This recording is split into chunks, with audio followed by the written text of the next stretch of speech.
Necə keçir Ramazanımız? Ramazan çox gözəl keçir və Ramazanın əgər insan o möhtəşəmliyini, mənəvi gücünü artıq hiss etsə, ömür boyu oruc olmağı insan Allahdan təmənna edər.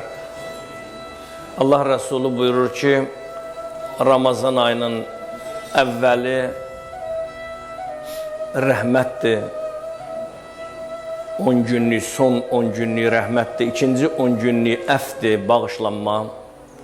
Və sonu isə, yəni bu günlərə gəlib çatdıq, həmd olsun aləmlərin Rəbbinə, cəhənnəm odundan qurtuluşdur.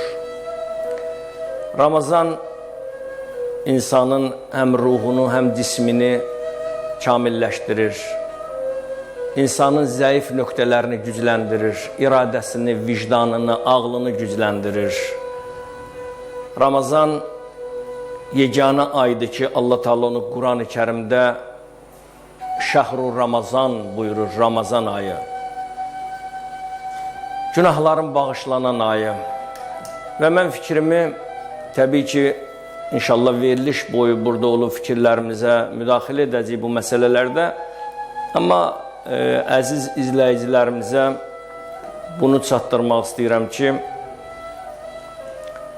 günlərin bir günü Allah Rəsulü səhabələrlə oturmuş, səhabələrə belə müraciət edir, sizin içərinizdə ömür boyu oruc olan varmı? Sizin içərinizdə gün ərzində Quranı xətm edən varmı? Sizin içərinizdə səhərə qədər ibadət edən varmı? Bütün sahabələr bir-birinə baxır, tamaşa eləyir, sanki söz tapa bilmirlər.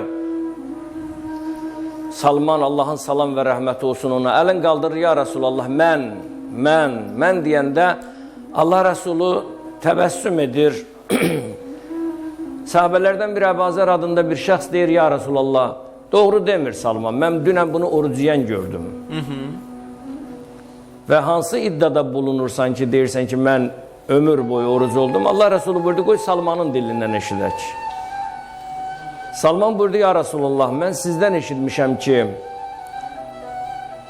hər kim bir yaxşılıq edə, 10 qatın verəcəyəm. Bunu Quran-ı Kərim buyurur. Birə 10 fəzilətin verəcəm. Və siz buyurmuşsunuz ki, kim hər ayın əvvəlində bir gün oruc olarsa, İkinci 10 günlüyündə oruc olarsa, ortasında və sonluğunda oruc olarsa bir aya bərabərdir, bir 10-a bərabərdir.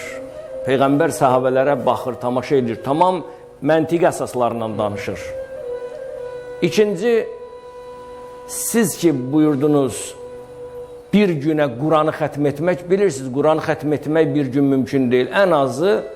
Ən azı 5 gün lazımdır ki, insan o Quranı xətm etsin. Yəni, çox ağır bir xətimdir o. Amma siz, ya Rasulallah, çıxışlarının birində qeyd etdiniz, xütbələrinizin birində qeyd etdiniz ki, kim Quranda İxlas surəsini, yəni Qul Huvallah surəsini, İxlas surəsini bir dəfə oxuyarsa, Quranın 3dən biridir. 2 dəfə oxuyarsa, Quranın 3də 2-sidir. Əgər 3 dəfə oxuyarsa, bütöv külli halda Quran-ı Kərim oxumuşdur. Və üçüncü, səhərə qədər ibadət. Ya Rasulallah, siz buyurdunuz ki, kim səhərə qədər dəstəmaz alıb yatarsa, Allah onu səhərə qədər ibadət yazar. Yəni, İslam bu qədər bizə dəyər verir. Bəli. İslam bu qədər bizim ruhumuzu, çirkablığımızı təmizləyir. Mövlanənin bir sözü ilə fikrimi tamamlamaq istəyirəm. Mövlana deyir ki, sür çıxart əğyar dildən ta təcəlla edə haqq.